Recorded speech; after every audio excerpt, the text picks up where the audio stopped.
Toto Wolff has given very unexpected support to the FIA's latest changes regarding the swearing codex of the F1 drivers, and it looks like there could be some conflict of interest between the team principals and their own drivers. While it's easy to understand that in the heat of the moment a curse word can slip out of your mouth, Wolff is backing up the support of the FIA to punish drivers by deducting points for causing moral injury to the marshals or any FIA associate.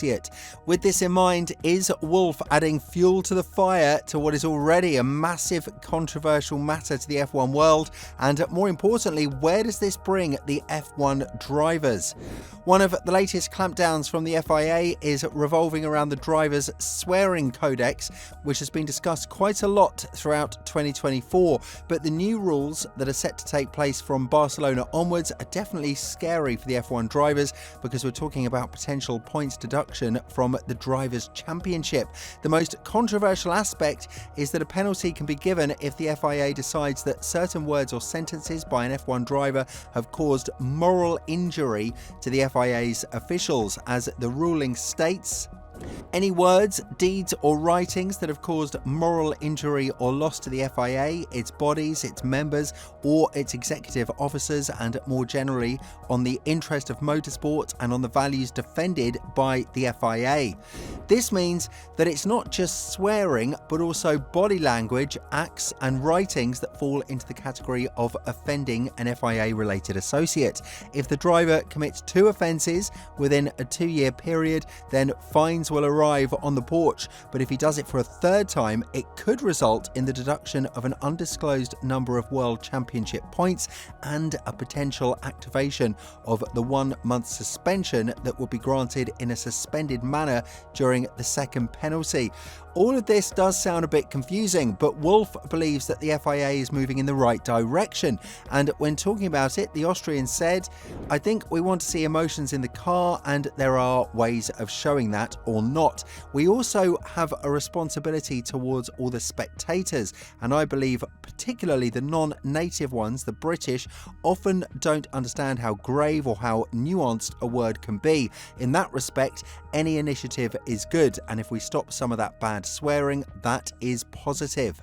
Wolff has been one of the team principals who's quite vocal regarding swearing, as he told the F1 media that his drivers are not allowed to use foul language in front of him because it's offensive and it's not needed at all. However, to expect that the drivers will act like gentlemen when something doesn't go their way in the heat of the moment is a bit of a far-fetched scenario, especially now in 2025 when there are tons of expectations that we might be looking at the most competitive season in years.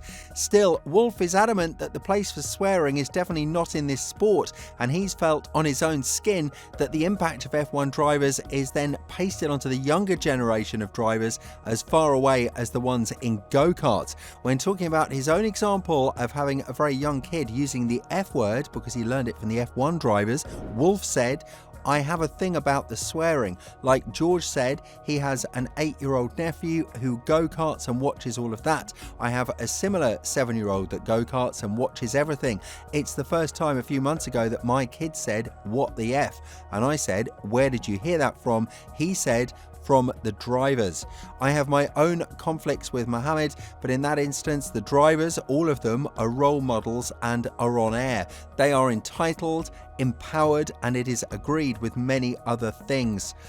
There have been very interesting comments on social media regarding the sudden support from Wolff towards the actions of the FIA, with many believing that once he is no longer part of Mercedes, he would be proactive in securing a role within the governing body and continue to be a part of F1 in a more commanding way. However, we cannot turn a blind eye to all of the changes that happened in Formula One recently, and whether we like it or not, it's just too much stuff happening in a very short span of time without the F1 drivers or the GPDA being consulted about it.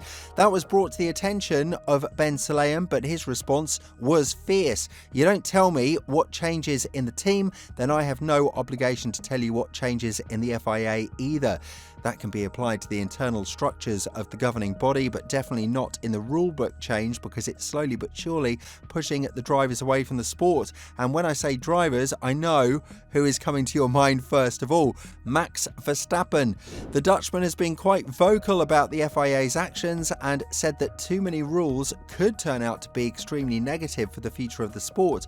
Of course, he is the one who is constantly swearing and brought the situation to this point, with the pinnacle happening in Singapore when he called his own press conference outside of the FIA's facilities. But nevertheless, he is standing the ground for what he believes is right. He also gave a proposal to the FIA's members: do not broadcast the messages when we use foul language. After all, they are not meant for the fans, they are meant for the team, the race engineers, or the behaviour of a certain driver who got in the way of a rushing car in a suspicious manner. To make things even more complicated and controversial, not all of the FIA employees voted positive for these actions to be brought into force headed into the 2025 season.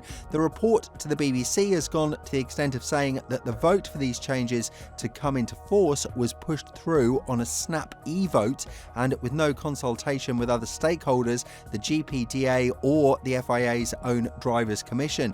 This is definitely not a good look for the governing body, because slowly but surely Ben Sulayem is making it look like his own yard and acting on his feelings, not based on what is best for the sport. And the contradiction for Wolff becomes visible. The Austrian said that he will support the FIA's decisions as long as they are making the sport a better place to participate in. When you are making decisions in the heat of the moment or without consulting anybody who must be consulted on this matter, I doubt that spells good news for the racers, who are now forced to watch their language because they might get points deducted outside of the track.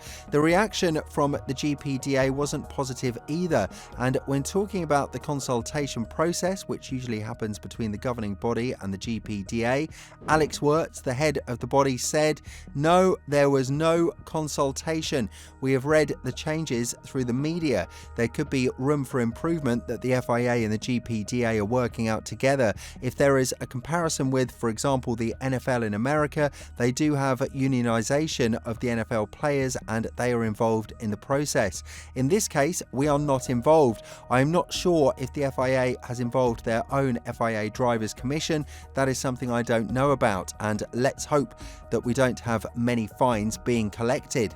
The reality is brutal, and the drivers could be facing major penalties because of the new direction that Formula One is moving. Whether or not this is controversial enough to cause a riot inside the FIA's internal circles and get rid of Sulayem, time will tell. But one thing is for certain: the drivers are not happy with the changes, and the support coming from Wolff is not doing any of the participants in this sport any good.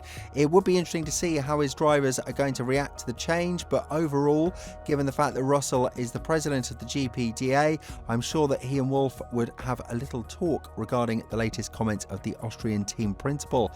With all this in mind, do you think that the changes by the FIA regarding the swearing codex of the drivers are correct? And more importantly, do you think the drivers will be fined on a regular basis because of the inability to adapt to the change? Let us know in the comments below, and if you're interested in the internal drama in Ferrari, make sure to check out the video that's appearing on your screen right now.